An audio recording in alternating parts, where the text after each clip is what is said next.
Assalamualaikum warahmatullahi wabarakatuh. Halo, selamat siang. Apa kabar Anda hari ini? Semoga di akhir pekan ini Anda sudah tahu ya kira-kira mau jalan-jalan kemana bersama keluarga. Mau kulineran mungkin? Nanti kita punya beritanya ya, nanti kita hadirkan.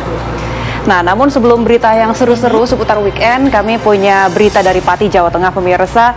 Ini mengenai seorang pemilik rental mobil dan 3 rekannya yang dikeroyok warga. Pemilik rental mobil tersebut tewas, Fen. Ya, korban ini sempat diteriaki maling akan mengambil mobil rental yang tidak dikembalikan.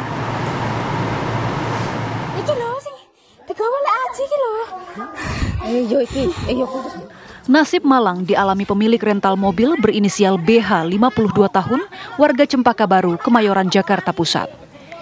Ia bersama 3 rekannya dihajar massa saat akan mengambil mobil miliknya di Desa Sumbersoko, Kecamatan Sukolilo. Korban tewas merupakan pemilik rental mobil tersebut. Sedangkan ketiga rekannya mengalami luka yang parah dan sedang menjalani perawatan di rumah sakit. Kasat Reskrim Polresta Pati mengatakan peristiwa tersebut bermula saat BH bersama 3 rekannya berangkat dari Jakarta bermaksud mengambil mobil yang dirental seseorang dan belum dikembalikan. Berdasarkan pelacakan melalui GPS yang dipasang, mobil diketahui berada di Desa Sumbersoko, Sukolilo. Saat tiba di lokasi, mereka menemukan mobilnya yang hilang dan langsung mengambil mobil itu menggunakan kunci cadangan yang dibawa dari Jakarta. Apesnya, warga melihat dan mengira keempat orang itu adalah maling mobil. Keempat korban lalu diteriaki maling. Massa yang berdatangan lantas mengeroyok keempat orang tersebut. Tak hanya itu, mobil yang mereka kendarai dari Jakarta juga dibakar. Akibat peristiwa ini, keempat korban lantas dilarikan ke RSUD Kayen. Namun sayang, nyawa pemilik rental mobil itu tak tertolong. Bahwa ketika menemukan mobil, kemudian dengan kunci cadangan mengambil mobil tersebut, kemudian ada warga yang melihat, kemudian diteriaki maling sehingga para korban dikejar oleh warga dan kemudian dipukuli. Setelah itu kami dari Polsek Sukolilo mendapatkan laporan dari masyarakat dan segera bergegas ke lokasi, kemudian melakukan evakuasi terhadap korban dan membawanya ke RSUD Kayen. Pada saat di RSUD Kayen sekitar pukul 18.30, salah satu korban sama saudara BH dinyatakan meninggal dunia. Saat ini polisi telah mengamankan 2 orang yang diduga sebagai provokator pengeroyokan tersebut. Dari Pati, Jawa Tengah, Abdur Rohim, TV One mengabarkan.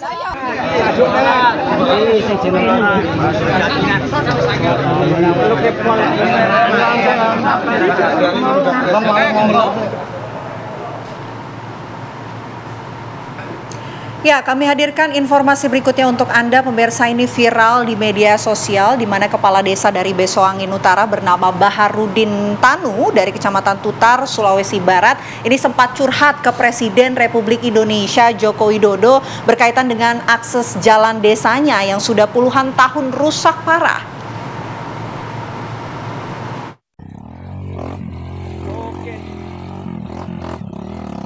Dalam video amatir berdurasi 52 detik ini, Baharudin tampak duduk di atas motor trail miliknya sedang menuju ke kantornya Desa Besoangin Utara, Kecamatan Tutar, Polowali Mandar, Sulawesi Barat. Sang kepala desa Besoangin Utara ini memperlihatkan kondisi jalan rusak parah, berlumpur dan berlubang bagaikan kubangan kerbau, serta sangat sulit dilalui kendaraan roda 2 maupun roda 4. Dalam rekaman video amatir tersebut, Baharudin menyampaikan keluhannya kepada Presiden Republik Indonesia Joko Widodo soal kondisi jalan menuju ke 3 desa yang ada di Kecamatan Tutar, yaitu Desa Rate, Desa Besoangin Utara, dan Desa Besoangin Induk, yang sudah puluhan tahun rusak parah namun hingga saat ini belum pernah dilakukan perbaikan. Kami ini masyarakat, Pak, sangat menderita demi jalanan, Pak. Walaupun mahal coklat, Pak, 140.000, Pak. Tetapi kami tidak rasakan karena begini jalanan, Pak. Tolong Pak Presiden, supaya kami diperhatikan masyarakat ini dari 3 desa. Ini jalan provinsi, Pak. Jalan provinsi, Pak, dan jalan kabupaten, bukan jalan desa, Pak. Ini jalan provinsi, Pak. Dari desa ke Besoangin Utara ke kecamatan, Pak. Ini jalanan ini Pak kurang lebih 6 kilo Pak. Baharudin berharap kepada Presiden Joko Widodo untuk segera memperbaiki jalanan ketiga desa tersebut yang berada di Kecamatan Tutar. Kecamatan Tutar sendiri selama ini dikenal sebagai penghasil kakao terbesar di Sulawesi Barat. Namun masyarakat Tutar masih miskin lantaran hasil bumi mereka tidak dapat dipasarkan akibat kondisi jalan rusak parah. Dari Polewali Mandar, Sulawesi Barat, Tamrin TV One mengabarkan. Ya, selanjutnya pemirsa, akibat intensitas hujan yang cukup deras melanda Kabupaten Karangasem, Bali, ini terjadi banjir disertai dengan longsoran lumpur dan juga batu yang mengakibatkan rumah warga rusak. Ya, hingga saat ini pihak BPBD setempat masih terus melakukan upaya pembersihan terhadap sisa material batu yang masih ada di sekitaran rumah warga.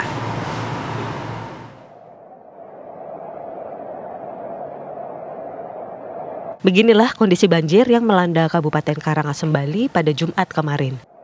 Air menggenangi jalan raya sehingga mengakibatkan kendaraan yang melintas mengalami kesulitan akibat derasnya banjir. Tak hanya itu, banjir yang membawa material lumpur dan batu besar tersebut merusak rumah warga di mana bangunan kamar mandi dan rumah warga tertutup lumpur. Selain merusak bangunan, kini warga yang terkena banjir mengalami kekurangan air bersih lantaran pipa air bersih ikut putus terseret banjir. Hingga saat ini petugas dari BPBD dibantu masyarakat terus melakukan pembersihan jalan maupun rumah warga yang diterjang banjir dari atas bukit Sanghyang Ambu. Melakukan pembersihan bersama masyarakat, bersama pihak keluarga yang punya rumah, yang punya bencana ini. Melihat juga dari lokasi lebih dekat, apakah bisa nanti dengan alat berat untuk mengevakuasi timbunan-timbunan batu-batu yang ada di sekitaran rumahnya. Rencananya petugas BPBD Karangasem akan menurunkan alat berat untuk membersihkan lumpur dan batu yang masih berserakan di jalan dan rumah warga. Dari Karangasem, Bali, Alfani Syukri, TV One mengabarkan.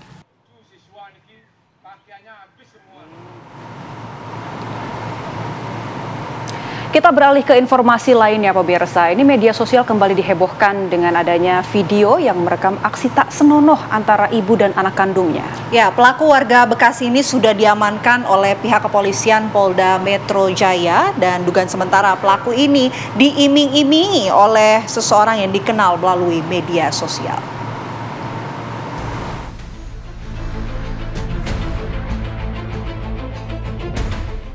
Kasus pencabulan anak yang dilakukan ibu kandung kembali terjadi. Kali ini, seorang ibu di Kabupaten Bekasi, Jawa Barat merekam aksi pencabulan kepada anaknya hingga tersebar di media sosial.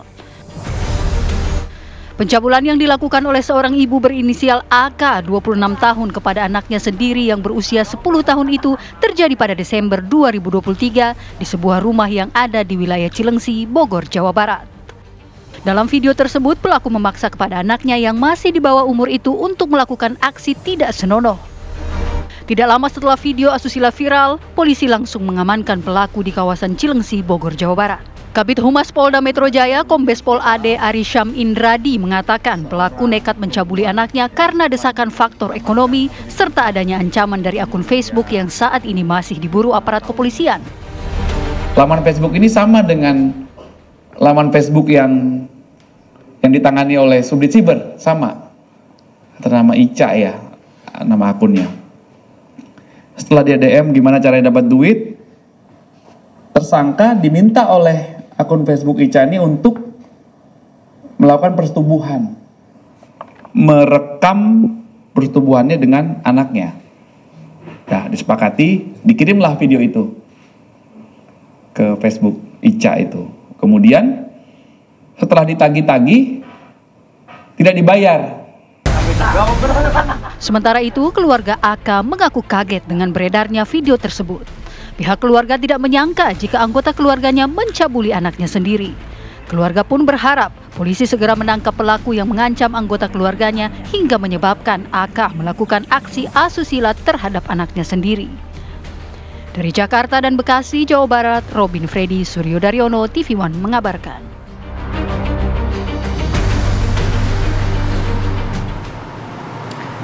Ya, selanjutnya Vena dan pemirsa, nih kalau ingat kemarin ya, ada kabar mengenai siswi SMA Negeri 61 yang dikabarkan hilang selama 3 hari sejak hari Selasa lalu. Ini akhirnya sudah berhasil ditemukan sudah kembali ke keluarganya. Kita simak informasi selengkapnya sesaat lagi pemirsa, tetaplah bersama kami di Apa Kabar Indonesia Siang. Anda kembali di Apa Kabar Indonesia Siang, pemirsa. Seperti yang sudah disampaikan Boni sebelumnya di closing teaser, ini ada kabar baik untuk keluarga dari Naila, di mana setelah sempat hilang selama 3 hari, siswa SMA Negeri 61 Naila sudah kembali ke rumahnya. Ya, Naila ini ditemukan ya Vena ya, di masjid sebuah rumah sakit yang berada di dekat rumahnya. Namun hingga saat ini belum diketahui apa alasan Naila sempat pergi. Keluarga bersama dengan pihak kepolisian dan sekolah akhirnya berhasil menemukan Sayyidah Nailatur Rahmah, siswi SMA Negeri 61 Jakarta, ditemukan di masjid rumah sakit dekat kediamannya pada hari Sabtu dini hari tadi. Ketika ditemui, Naila dalam keadaan tertidur di masjid dengan pakaian menggunakan jaket, kaos, serta legging panjang. Saat ditemukan, Naila sempat berpelukan dan menangis bersama dengan kedua orang tuanya. Sesampainya di rumah, Naila juga tidak banyak berbicara. Sang orang tua pun juga belum mau memaksakan Naila untuk menceritakan alasannya menghilang dari rumah selama beberapa hari.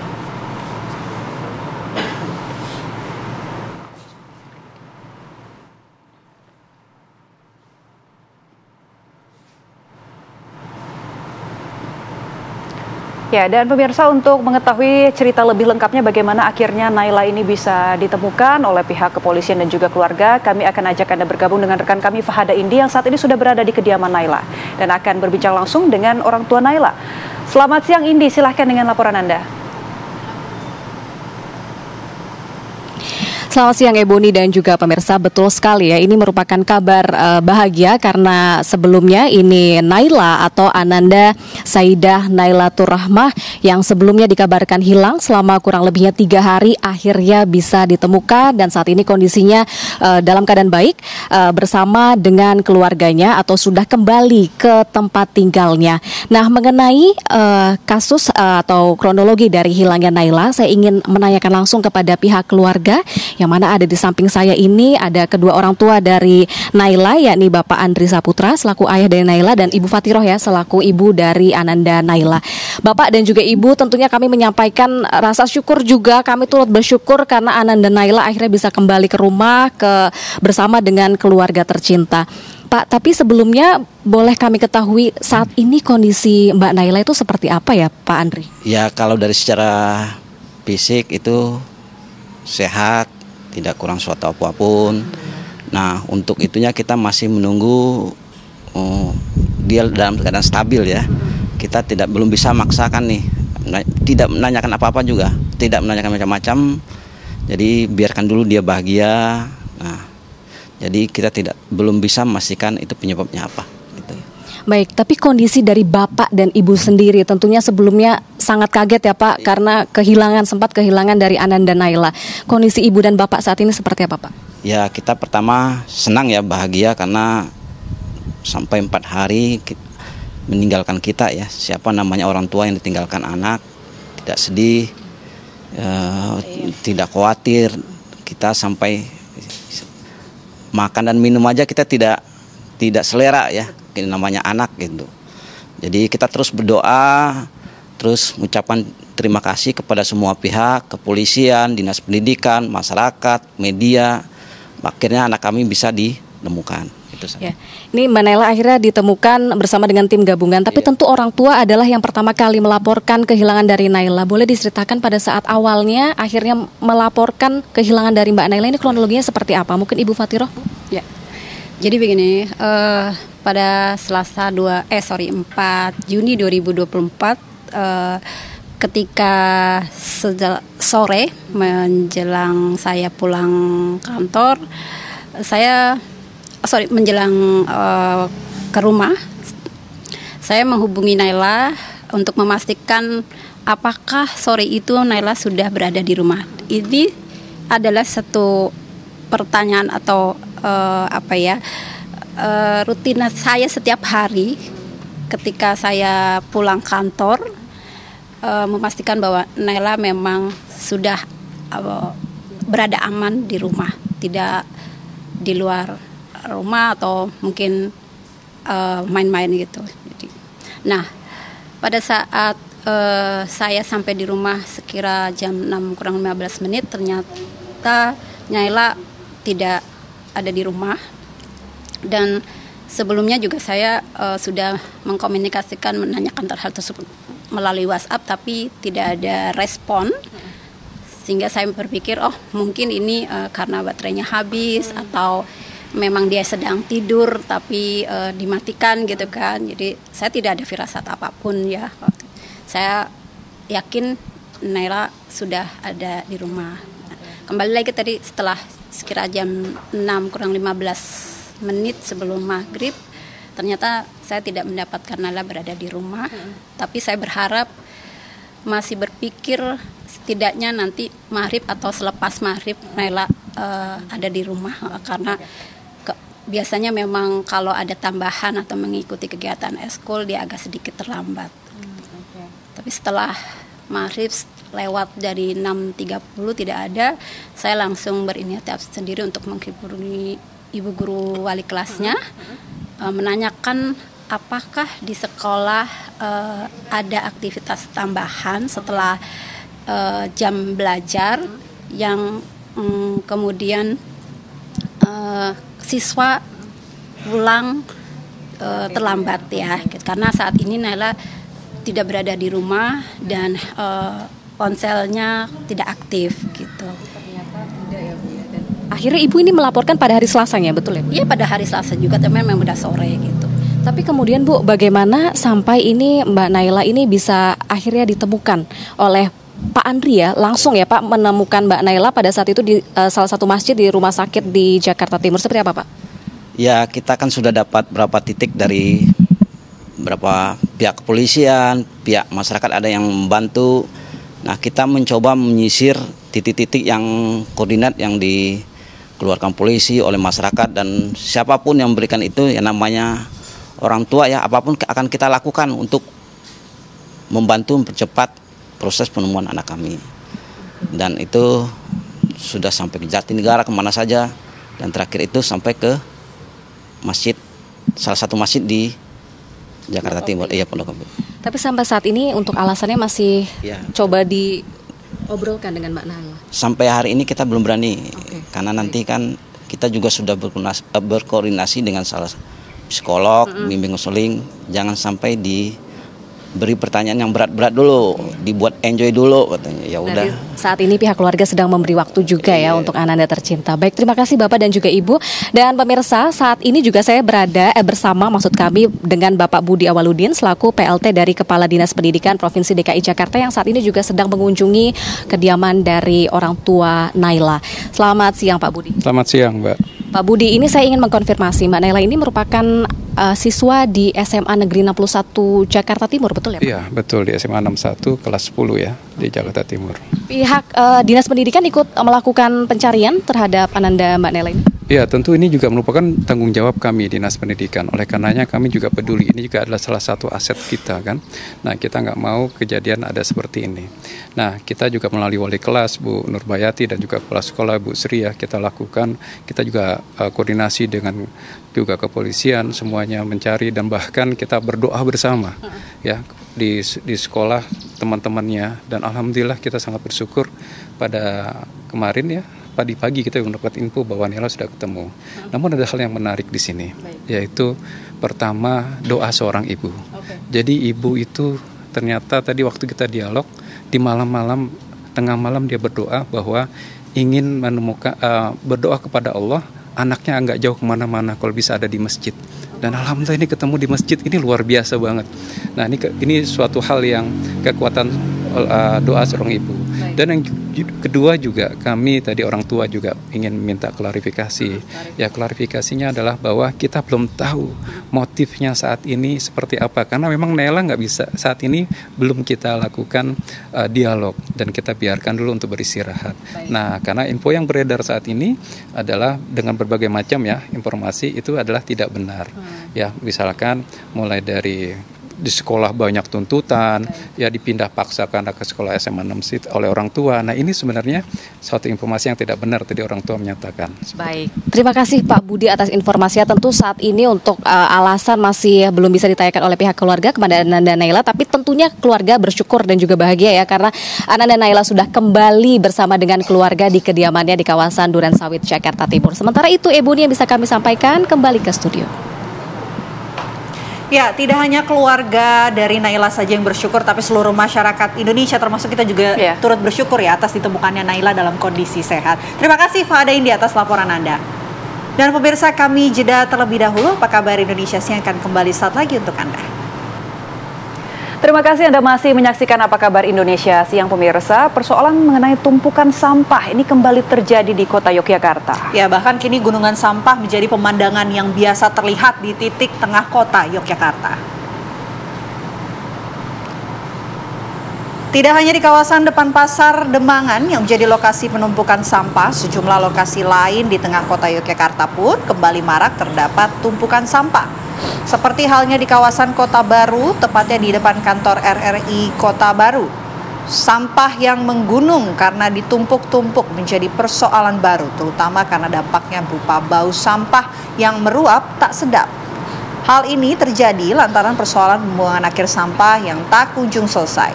TPST Piungan di Bantul Yogyakarta yang over kapasitas mengharuskan pihak pemerintah kota dan kabupaten harus mengolah sampah mereka masing-masing. Itulah yang menyebabkan belum semua sampah yang menumpuk dapat tertangani sehingga menggunung di sejumlah lokasi.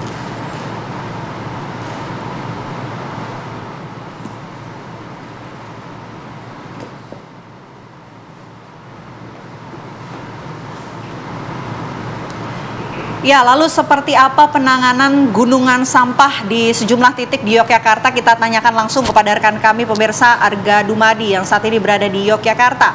Arga, apakah sudah ada penanganan untuk kemudian membersihkan gunungan sampah di Yogyakarta saat ini? Ya, Ebony, Vena, dan pemirsa, kami kabarkan kepada Anda bahwa untuk hari ini sendiri memang sudah ada beberapa titik yang kami lihat sudah tidak ditemukan sampah begitu. Karena memang tampaknya sudah ada pengambilan sampah di beberapa lokasi. Namun masih ada juga beberapa lokasi lainnya di wilayah kota Yogyakarta seperti tempat saya mengabarkan saat ini di dekat Stadion Mandala Krida, di mana lokasi ini masih menjadi tempat pembuangan sampah bersama, kalau kami bisa mengatakan seperti itu. Kami bisa mengatakan kepada Anda bahwa ini sebenarnya bukanlah lokasi tempat pembuangan sampah ataupun juga depo sampah sebenarnya. Namun terlihat juga ini bisa Anda saksikan sendiri di layar kaca Anda. Ini tumpukan-tumpukan sampah dibuang begitu saja oleh warga. Dan kemudian tidak hanya di satu titik ini saja, karena dalam satu trotoar ini kami melihat ada setidaknya 3 titik yang menjadi tempat pembuangan sampah ini. Dan kami juga masih belum mengetahui kiranya kapan dari pihak pemerintah akan mengambil sampah-sampah di lokasi ini. Dan memang untuk lokasi ini sendiri tentu saja karena memang bukan merupakan tempat atau lokasi pembuangan sampah, seharusnya warga tidak diizinkan untuk mengambil sampah, maksud kami untuk membuang sampah di titik-titik ini. Hanya saja kami juga mendengar keluhan beberapa warga di mana mereka mengalami kebingungan karena bila dulu setiap harinya ada tukang sampah yang mengangkut sampah mereka atau tidak, setidaknya dalam waktu seminggu setidaknya bisa 3-5 kali ada tukang sampah mengambil sampah-sampah di rumah mereka. Namun kali ini hanya 1 minggu sekali saja sampah-sampah rumah tangga diambil oleh tukang sampah dan kemudian dibawa ke depo, kemudian nanti akan diangkut oleh truk pengangkut sampah dan akan dibawa ke tempat pembuangan akhir. Dan kami kabarkan kepada Anda bahwa untuk tempat pembuangan akhir atau tempat pembuangan sampah Piungan yang ini merupakan lokasi pusat pembuangan sampah di Yogyakarta sendiri, pada bulan Maret kemarin ini memang sudah ditutup secara resmi. Dan setelah itu dari pihak pemerintah daerah meminta kepada setiap kota dan kabupaten di Yogyakarta ini untuk mengurus atau melakukan desentralisasi pengelolaan sampah mereka masing-masing. Dan untuk di kota Yogyakarta sendiri ini dibuat 3 TPST atau tempat pembuangan atau pengelolaan sampah terpadu, di mana 2 ini sudah beroperasi. yaitu TPST yang ada di Nitian dan juga di Kranon. Dan kabarnya di bulan Juni ini TPST ketiga akan mulai beroperasi juga. Hanya saja memang untuk di kota Yogyakarta sendiri, di mana setiap harinya ada 200 ton sampah, ini untuk TPST yang sudah beroperasi baru bisa mengelola setidaknya 110 ton saja. Sehingga masih ada kurang lebih 90 ton sampah ini yang belum dapat dikelola.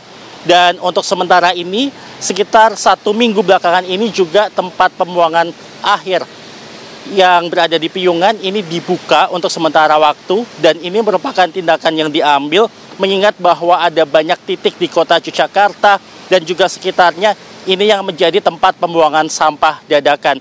Sehingga kemudian Piungan harus dibuka kembali untuk mengangkut sampah-sampah tersebut. Namun pembukaan ini hanya bersifat sementara karena Piungan hanya dapat mengangkut setidaknya 750 ton sampah.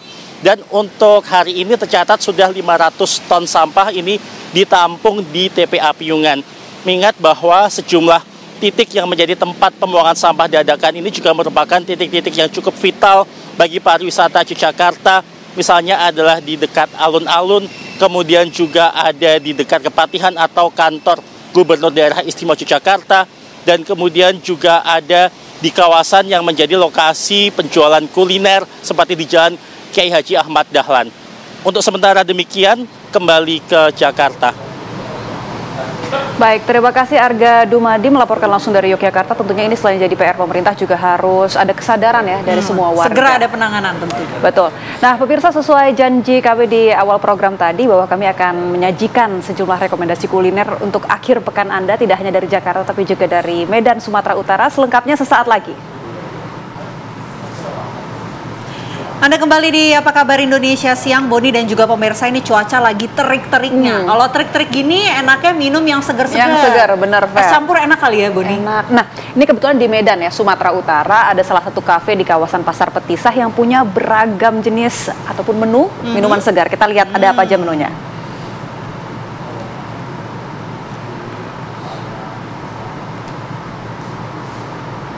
Es campur Pondok Petisah, salah satu kafe yang menyajikan menu utama yaitu ragam jenis es dan kudapan ringan lainnya, berlokasi di sekitar Pasar Petisah Medan.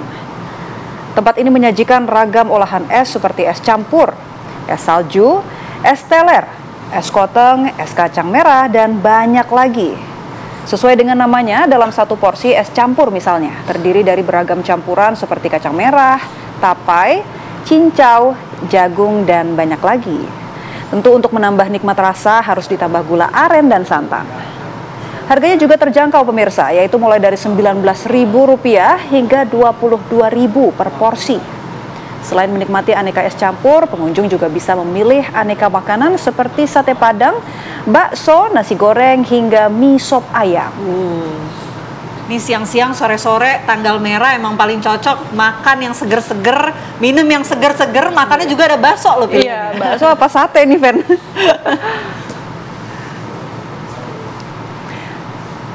Dan kami akan ajak Anda pemirsa untuk melihat lebih jelas seperti apa menu yang disajikan langsung bersama rekan kami Wana Sari di Medan, Sumatera Utara. Silakan Wana.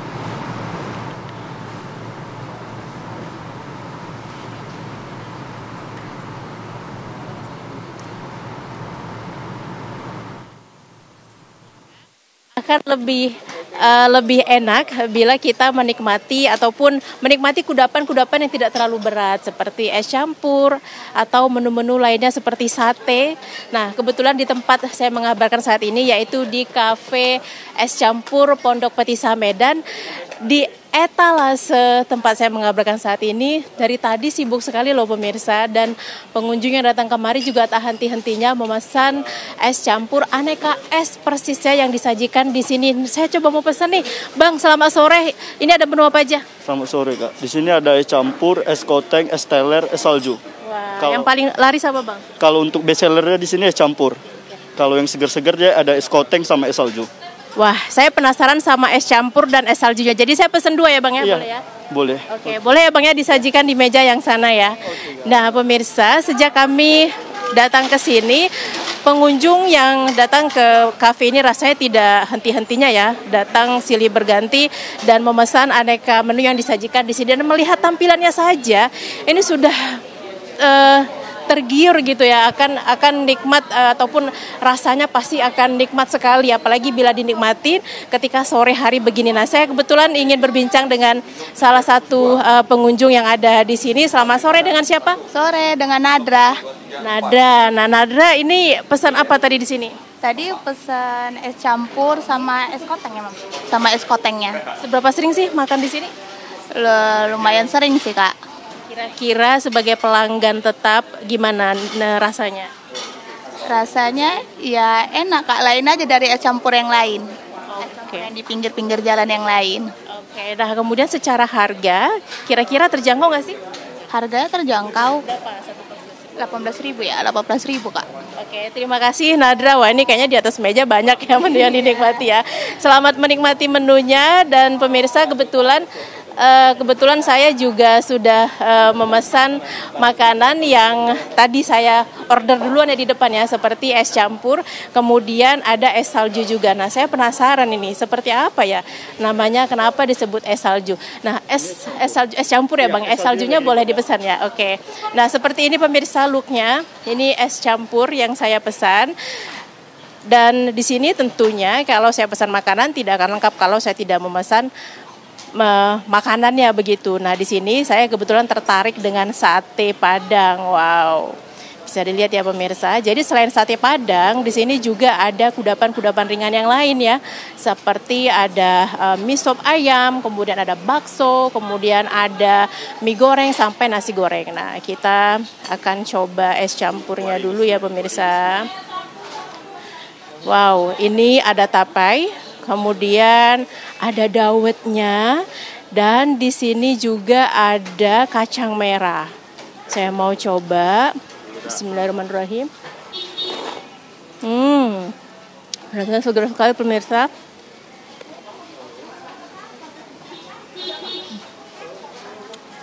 Seperti es campur pada umumnya pasti rasanya manis, tetapi ketika sepintas saya berbincang dengan pemiliknya di sini, bahwasanya ini menggunakan gula aren asli ya pemirsa. Nah, ini ada kulang kalengnya juga.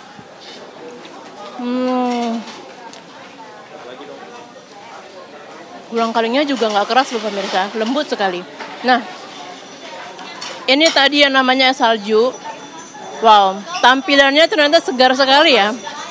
Ada warna hijau, ada merah, kemudian kalau saya lihat di sini ada rumput laut juga. Wah, saya tidak sabar ingin mencoba seperti apa segarnya es salju ini.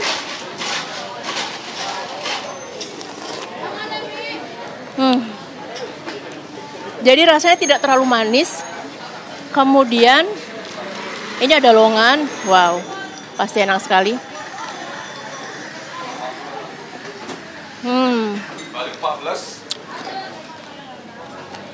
Segar sekali pemirsa, dan ini ada jelinya juga.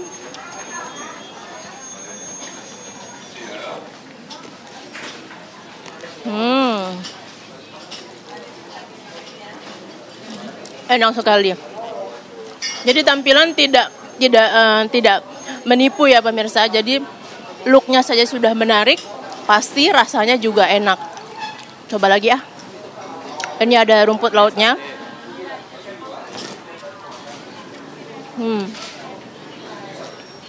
Dan yang terakhir, ini satenya pemirsa. Di Medan itu emang terkenal sekali dengan yang namanya sate Padang ya.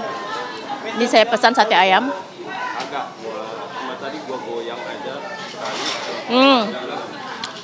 Ayamnya lembut sekali. Kemudian rasanya tidak terlalu pedas.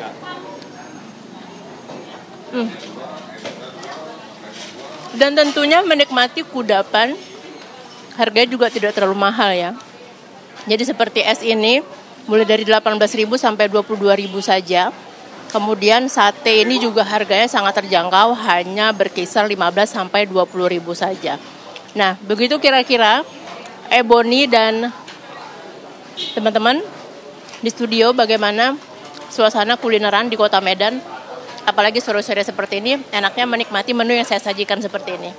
Saya kembalikan ke Ebony di Jakarta. Terima kasih Wanasari melaporkan langsung nikmatnya es serut dari Medan, Sumatera Utara. Nah ini saya punya rekomendasi lain nih. Masih dari Sumatera, kita beralih ke Palembang pemirsa. Ini di Palembang ada kue snack atau cemilan legendaris bernama kumbu yang terbuat dari kacang merah yang memiliki cita rasa manis dan juga lembut di lidah. Ya, tapi sayangnya nih Fen, kue kumbu kacang merah ini sudah mulai jarang ataupun sulit ditemukan di bumi Sriwijaya. Untuk itu salah satu pembuat kue asal Palembang ini berniat untuk membuat kue kumbu kacang ini populer, bahkan kepopulerannya ini menyetarai pempek. Wah. Kita lihat liputannya.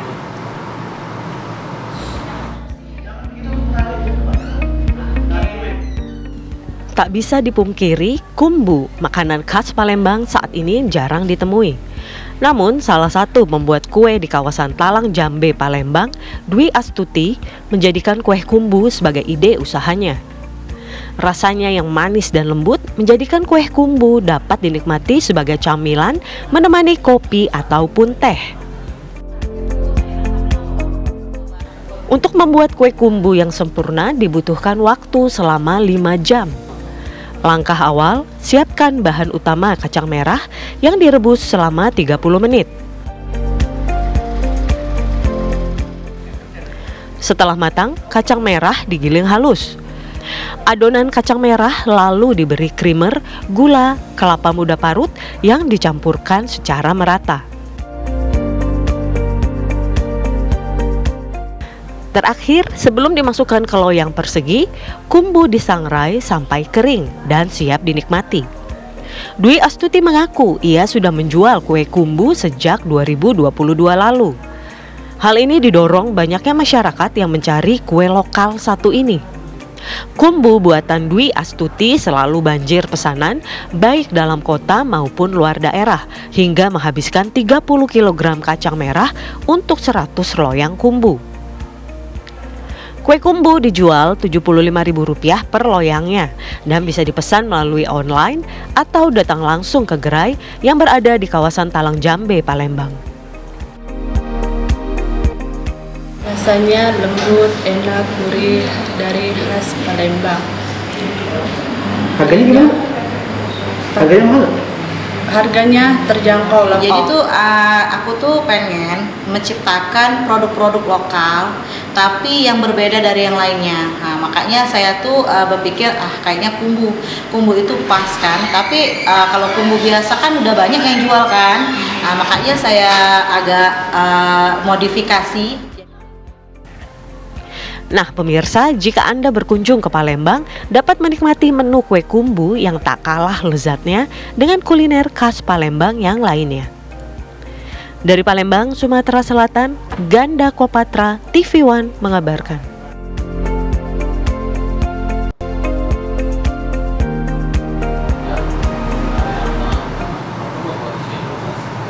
Wah, ini bisa nih Fen jadi alternatif oleh-oleh ya kalau kita ke Palembang. Selain pempek ya. Menarik.